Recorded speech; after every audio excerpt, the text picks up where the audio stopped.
All right, welcome back, everyone. This is Explainer of Mysteries here, and I'm going to be talking about a bit of an encounter that my friend had experienced a few years back, and he decided to tell me about it. So he was living in this apartment for about 4 months now, and his roommates had just recently moved out. So he was there by himself, and they left behind a few items. They weren't really significant: a charging cord, some empty boxes for what seemed like cereal, and a little stool to sit on. That was all was left from what the roommates left behind. They were really polite, didn't really do too much damage, weren't too loud. Really just some good roommates, and they usually paid their rent on, or at least their fair share of the rent on time. And he was pretty quite pleased with them. But, he wasn't really bummed out about the fact that they moved out. He could still afford to carry over for quite a while. It was just nice to have the extra money and to at least save some money, with having a roommate. So every night he began to hear some very strange noises. And at first it seemed like it was just coming from the neighbors. Given that, he lived in an apartment and there were neighbors there, so he just, he would make the assumption that they were neighbors. Well, over time, the voices or the noises seemed to be coming from inside the restroom area and the little closet right next to it. Once again, he just kind of assumed it was whatever sound was being generated by the neighbors carrying over through the walls. And then it happened one night. The next night, as he was trying to sleep, the faucet was running in the sink, in which he went in there.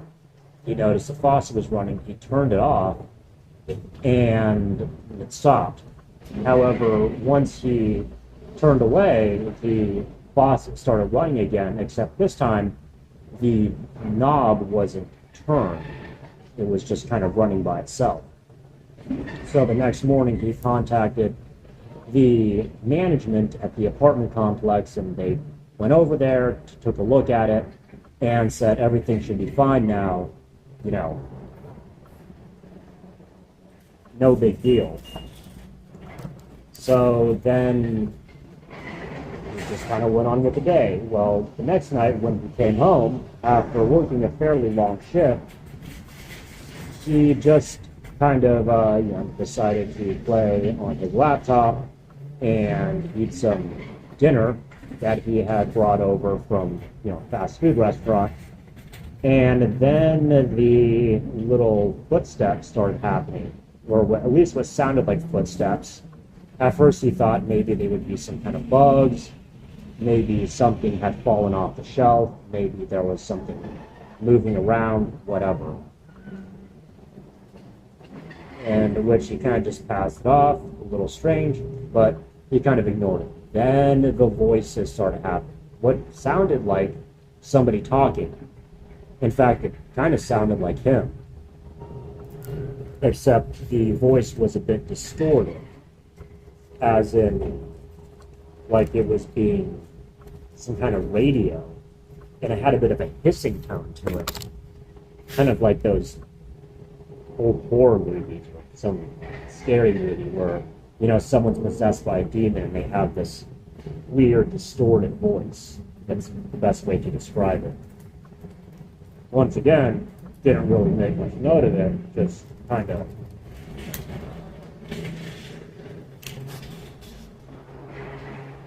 passed it off as neighbors. And then, as throughout the night, the disembodied voice began to say some very strange things. The voice said, "This is what you wanted, right? This is what you wanted.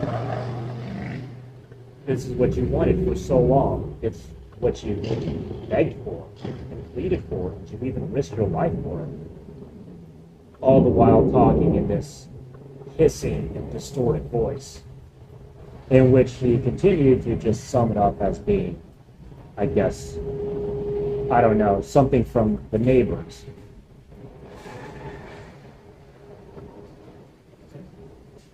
And which he decided to, I guess one night he was getting kind of fed up with it, so he went over to the neighbor's room and he kind of gently knocked on the door and he said, hey, you guys might be talking a bit loud over there. I'm just saying, could you please keep it down a little bit?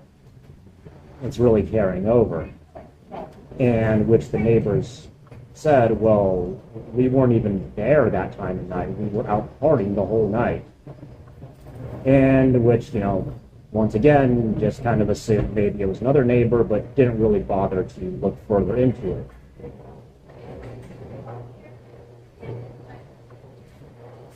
Well, later on, the voice began to start back up, in which the voice said, this is what you wanted. This is what you wanted for so long. You're getting exactly what you asked for. In which he decided to go over to the closet area next to the restroom, and he saw what appeared to be some kind of burning candle, except there was no candle. There was just some kind of light.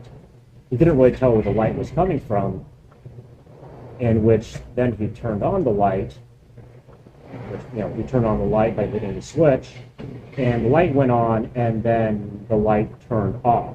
You could actually look over and see the switch being pressed down, and then the candle light started up again. This time he was getting really weirded out. Next day, he contacted the apartment manager, or management of the apartment, and he began to report sort of the weird coincidences there. And which, the apartment management said, that's kind of interesting. The last tenant we had before you moved in, I guess we could say the tenant was into some really spiritual stuff. Like, he was doing rituals in there, and sometimes you can even smell the incense and, see the candles through the window. There was one time for some reason, he was out on the balcony, pretty much, he was naked, and he was just waving his arms around as if though he was praying to some god or deity or something. So, after the tenant moved out, we went in there to, inspect the place and make it ready for the next tenant. Well, when we were in there, some really weird stuff started happening. Stuff started falling off the shelves. The lights kept turning on and off. You could actually see the switch being pushed in and out. To which my friend said, okay, well, that's really fucking weird. Maybe it's just some kind of prank. Maybe it's just some kind of weird joke or some creeps. After all, these apartments are not necessarily the best part of town. And every now and then, they have some, I guess, interesting tenants come in. So, it just kind of passed it off as no big deal. Well, while on the way to work, he received a call in which he pulled over, answered the phone, and said, hey, what's up? In which the voice on the other end of the line said, this is what you wanted, right? This is what you wanted, right? And he said, hey, I think you got the wrong guy. I have no idea what you're talking about. So he hung up the phone, kept driving. And when he was at work, one of the coworkers was having a bit of a conversation with one of the customers or vendors, couldn't really tell, in which the customer said, well, this is what you wanted, right? You wanted me to do this, right? This is what you wanted, right? And in which he kept just repeating himself, this is what you wanted, right? This is what you really asked me to do, right? In which, his coworker said, well, that's not really up to me. That would be higher up the chain of command. I can give you the information, the contact information, and get a hold of them. To which the vendor walked out, and he said, well, this is what you wanted, right?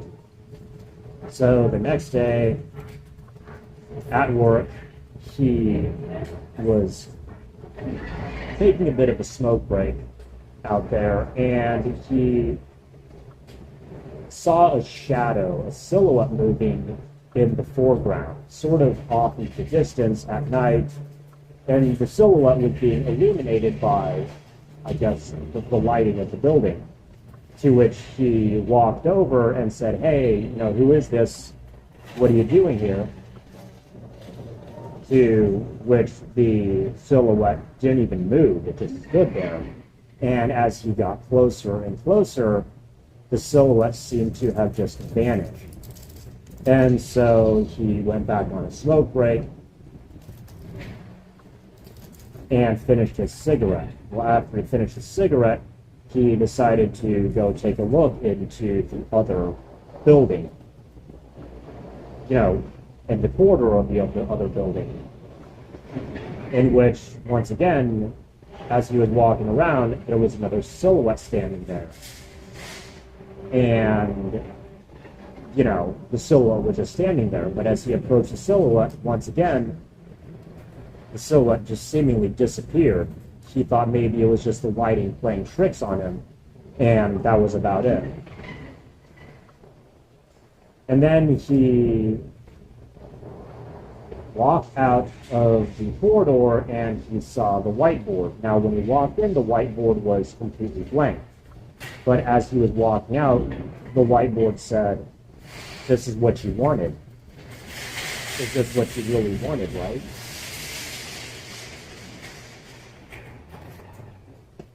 So it really started freaking out. What seemed like maybe some kind of presentation for, I don't know, marketing tactics, which he kind of figured.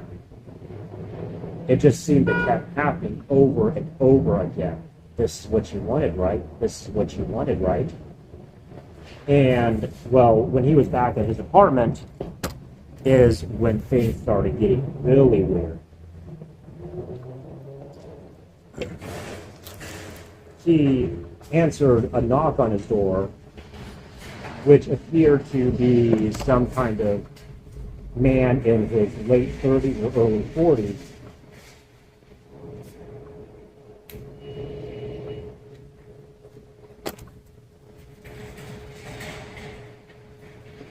And when he opened the door, it was a guy wearing a pretty nice suit. He was dressed up, button-down shirt, some nice slacks, and he was, for some reason, extremely handsome. Like, he was strikingly handsome. He was kind of surprised by how good-looking the guy is. When he noticed his face, something was off. His eyes were completely wide, and his pupils were shaped a bit strange, like vertical pupils, in which he just stared at him, and he said, hey, you need to help me out. In which, my friend said, what's going on? And he kind of just knocked on my door, are you okay, man?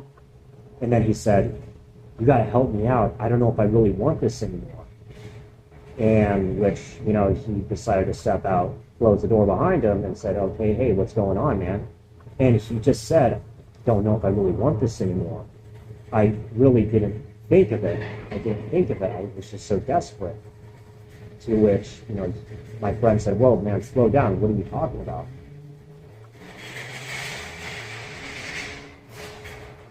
In which the man was talking about some kind of contract that he had entered into. He said, oh, it was the contract. I made a deal. And, well, he was still confused. My friend was just wildly confused and also a bit creeped out given what had already happened. This voice saying, this is what you wanted, right? This is what you wanted, right? In which, as he's talking to the man, he says, the man says, well, can I please come into your apartment? Can I please come in? I need to do something. And so the man said, my friend said, okay, fine, you can come in. Just, make it quick. Don't be too, over the top. So he came in with him, and instead of talking to him, or instead of, asking him any questions, the man just kind of turned around, walked over to the restroom area, looked into the closet, and he got on his knees and started begging. And then he began to lift up his arms as if though praying in the direction of where the weird, I guess, light source was coming from. And then it began to get even weirder. The man started letting out a really loud screech, like some kind of screech of a creature. And he started rolling on the floor, and then the candlelight, or the light source, appeared above him. And the man started screeching some more, and then he just stopped. And when my friend looked down, he noticed that the man's eyes were completely white. Like there was no iris, no pupil, just completely white. Well, needless to say, that really creeped my friend out, but he didn't really know what to do, so it's not like he tried to kick him out or anything. He was just standing there in shock, complete shock. And he started pinching himself and, slapping himself, maybe thinking this was just a really bizarre dream he was having, except it wasn't. Because the next day, when he was at work at night, the man was walking into the building, and he showed him his ID, in which his coworker said, yeah, okay, you're free to come in. In which, my friend said, have you seen that guy before? I've never seen him before. In which the coworker said, well, yeah, it's probably his first time, but he's on the list. So when my friend looked at the list, he had noticed that it was on a blank sheet of paper, and the font was completely different than all of the other pages that he had seen. Because my friend was doing security at the building. And that was about it. That's where he left off at. I don't know what happened afterwards, but it sounds like my friend was pretty creeped out from that and possibly even traumatized. I mean, it would be at least, at minimum, very unexplainable, or really couldn't come up with a logical answer to it. So that'll be about it. Take care.